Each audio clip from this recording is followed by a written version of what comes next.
صلاتہم خاشعون، ایمان والے کامیاب ہو گئے.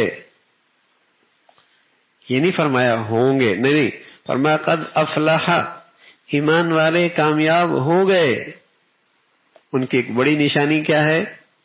وہ اپنی نمازوں میں خشوع رکھتے ہیں، اپنی نمازوں میں خشوع کا اہتمام کرتے. غیر اللہ میں نماز سے علیحدہ کسی چیز میں دل مشغول نہ ہو، اعضاء جوارح حرکت نہ کریں، یہ ہے نماز کا خشوع. ایسی چیز نہیں ہے کہ ہو نہیں سکتی.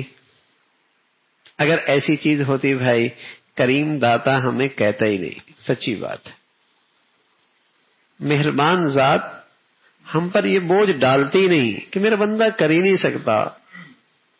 بندہ ہو کر جس میں تھوڑی سی بھی شرف انسانیت کا کچھ حصہ ہو تو وہ اپنے ماتحت پہ وہ بوجھ نہیں ڈالتا جس کے بارے میں اسے پتا یہ کر ہی نہیں سکتا. پتا یہ کر ہی نہیں سکتا، وہ بوجھ نہیں ڈالتا اس پر. تو وہ تو کریموں کا کریم ہے، مہربانوں کا مہربان ہے. وہ ہم پہ یہ ذمہ داری ڈالے کیوں؟ تو یہ آسان سی چیز ہے کہ اعضاء اور جوارح نماز میں پرسکون ہو اور دل غیر اللہ میں مشغول نہ ہو. ایک ہے خیال آ جانا، وہ مسئلہ نہیں ہے. ایک ہے دھیان چلے جانا، یہ مسئلہ نہیں ہے. خیال رکھنا غلط ہے، ذہن اس طرف متوجہ رکھنا غلط ہے. جھٹک دیا کوئی بات نہیں، پھر نماز میں آ گیا، خشوع ہے. اس میں ہمارے ہاں بڑی زیادتی اور کمی پائی جاتی ہے. ایک قوم تو وہ ہے جسے خشوع کے بارے میں کوئی فکر ہی نہیں، بس نماز پڑھنے کی عادت پڑ گئی ہے. خشوع کی فکر ہی نہیں ہے کہ میں نے اپنی نماز بڑھیا بنانی ہے یا میں نے اپنی نماز خشوع والی بنانی، یہ فکر ہی نہیں ہے.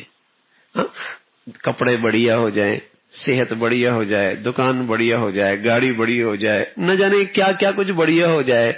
ہر چیز کی ایسی فکر ہے کہ نہ جانے کچھ نہ پوچھیے. نماز بھی میری بڑھیا ہو جائے، نماز بھی میری بڑھیا ہو جائے. فرمایا ایک تو وہ ہے کہ جسے خشوع کی فکر ہی نہیں، بس نماز پڑھنے کی عادت پڑ گئی. الحمدللہ یہ اچھی عادت ہے، بری نہیں. نماز پڑھنے کی عادت پڑ جانا بھی اللہ کی بڑی نعمت ہے. اب جس طرح نماز چل رہی ہے پس چل رہی ہے، اس میں کوئی ترقی پیدا کرنے کی فکر نہیں. جب تکبیر تحریمہ کہی یعنی اللہ اکبر کی نیت باندھی تو ایک سوئچ ہو گیا، آن ہو گیا. پھر ایک مشین چل پڑی اور وہ مشین اس طرح چل رہی ہے کہ چلتی جا رہی ہے. اب کسی جگہ رک جائے گی تو آدمی رکوع کر لے گا، پھر کھڑا ہو جائے گا، سجدے کا وقت آئے گا سجدے میں چلا جائے گا. لیکن اس حالت میں دل کہیں اور، دھیان کہیں اور، نہ اس بات کی کوئی فکر ہے کہ نماز کو خشوع والی نماز بناؤں. بس ایک مشین ہے، بٹن دب گیا، چل رہی ہے، جہاں رکی تو رکوع میں چلا گیا.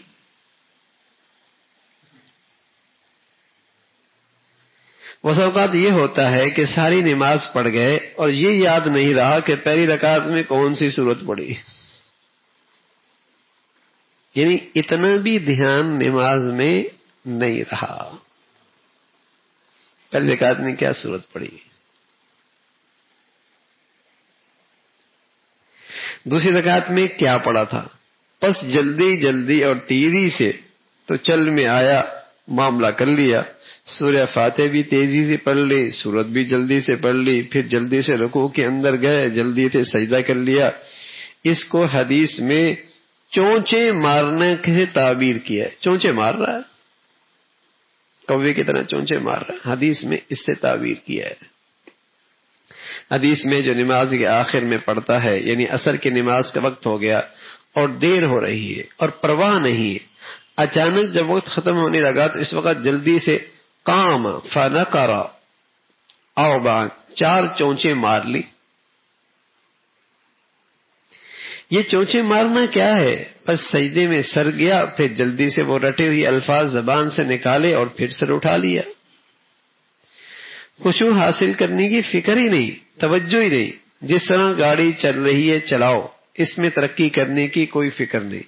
ایک طرف تو یہ حالت ہے کہ اپنی نماز میں خشوع کی فکر ہی نہیں ہے.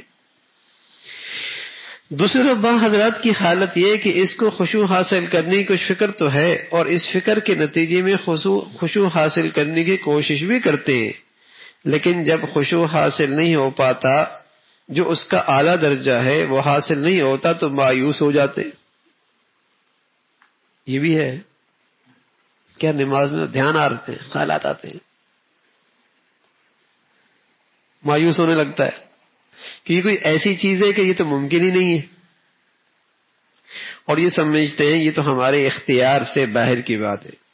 جب مایوسی ہو گئی اور یہ کبھی حاصل ہوگا ہی نہیں اور اس کو اپنے اختیار سے باہر سمجھ لیا، تو اس کا نتیجہ یہ ہوتا ہے کہ اب خشوع حاصل کرنے کی فکر تھی وہ بھی رفتہ رفتہ ختم ہو جاتی، اور پھر جہاں سے